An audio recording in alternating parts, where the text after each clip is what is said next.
দেশ সময় দর্শকদের স্বাগত জানাই। যুক্ত হয়েছে কমলাপুর রেলওয়ে স্টেশন থেকে। আমাদের হাতের বামে কিন্তু একটা ট্রেন রয়েছে এবং এই দিকটায় কিন্তু যাত্রীদের একটা উপচে পড়া ভিড় রয়েছে। সামনে ঈদকে ঘিরেই কিন্তু আমরা যাত্রীদের একটা উপচে পড়া ভিড় দেখতে পাচ্ছি। যদি একটু দেখানোর চেষ্টা করি দর্শকদের উদ্দেশ্যে, যে এই দিকটায় কিন্তু অনেক যাত্রীরা রয়েছে যারা ঈদকে ঘিরেই কিন্তু তারা ঘরে ফিরছে এবং সবার সাথে আনন্দ উপভোগ করার জন্যই কিন্তু এই কোরবানির ঈদকে ঘিরেই কিন্তু সবাই এই ট্রেনে করে ফিরছে তার গন্তব্যে, এমনটা আমরা লক্ষ্য করছি এই মুহূর্তে কমলাপুর রেলওয়ে স্টেশন থেকে।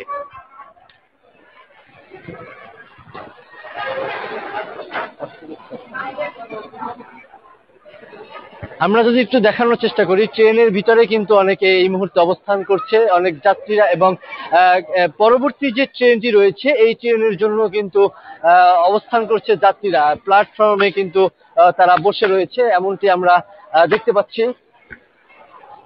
ঠিক আছে, দেখি কতদূর।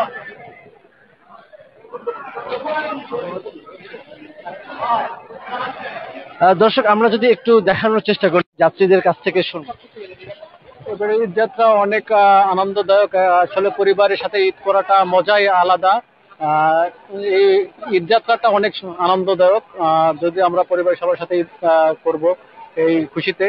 আর টিকিটের যদি যাত্রা, টিকিটের মানে অনেক ভোগান্তি। হ্যাঁ, এখানে ছাড়বার যখন অনলাইনে টিকিট কাটতে যায় ছাড়বার জাম করে রাখে যারা কালোবাজারি টিকিট তারা ছাড়ে। আসলে খুব একটা কষ্টদায়ক। যদি এইগুলা যদি সলভ হতো তাহলে আরো খুব ভালো লাগতো।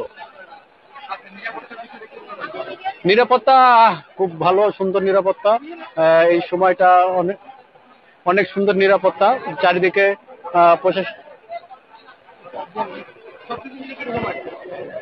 দর্শক, আমরা যদি আরো একটু যাত্রীদের কাছ থেকে জানার চেষ্টা করি। হ্যাঁ, আসলে বাড়িতে যাওয়ার অনুভূতিটা অন্যরকম। আজকে লাস্ট দিন পর্যন্ত অফিস করেছি, অফিস করে ফাইনালি বাসায় যাচ্ছি। যদি অনেক আগে আমি এখানে এসেছি তো ট্রেনে খুব ভালোভাবে উঠতে পারছি, যদিও এখন হালকা ভিড় আছে, বাট যখন উঠেছি তখন আর কি ভিড় ছিল না, অনেক ভালোভাবে উঠেছি।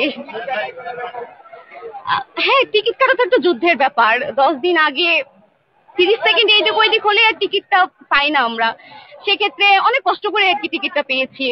10 দিন আগেই কেটেছি টিকিট। আর বাড়ি যাবো কুরবানি ঈদ, বুঝতেই পারছেন ফিলিংসটা অন্যরকম। বাইরে আমি যখন প্রথম থেকে ঢুকেছি তখন থেকে দেখেছি চেক করতেছে টিকিট, প্রত্যেক জনেরই চেক করতেছে। তো এই জিনিসটা আমার ভালো লাগছে যে বিনা টিকিটের যাত্রী আসতে পারে নাই। এই জন্য আমার খুব ভালো লাগছে যে 3টা জায়গা ক্রস করছি, 3 জায়গাতেই টিকিট চেক করেছে। এখন তো ট্রেনের ভিতরটা আর বলতে পারবো না, পরে দেখা যাবে টিটি কি করে। এই তো ঈদের দিন সাধারণত বাসায় আর কি কাজ করা হয়, আম্মুর সাথে এটা ওটা করি। দেন তো কুরবানি ঈদ, রোজার ঈদ হলে অন্যরকম ব্যাপার, বাট কুরবানি ঈদে হয় কি আর কি আমাদের তো কাজ করতে করতেই দিনটা চলে যায়। এই আর কি ঈদের পরের দিনের প্ল্যান থাকে, ঈদের দিনে আসলে কোনো প্ল্যান থাকে না, রান্না বাড়া এই আর কি যা। ঈদের দিনে আসলে কোনো প্ল্যান নাই আমার। প্রতি বছরের থেকে এই বছরের ঈদটা অন্যরকম, কারণ এবার আমি বাইরে থেকে যাচ্ছি। প্রতি বছর বাসাতে থাকি, বাট এবার ঢাকা থেকে যাচ্ছি, এজন্য অনুভূতিটা অন্যরকম। স্টেশনে আসবে, নিতে আসবে, বাসায় যাচ্ছি, এটাই আর কি একটু অন্যরকম অনুভূতি। Thank you. দর্শক, যেমনটি দেখছিলাম যে আসলে যাত্রীদের অনুভূতিটা কিন্তু একটু ভিন্ন রকমের আমরা লক্ষ্য করছি এই মুহূর্তে।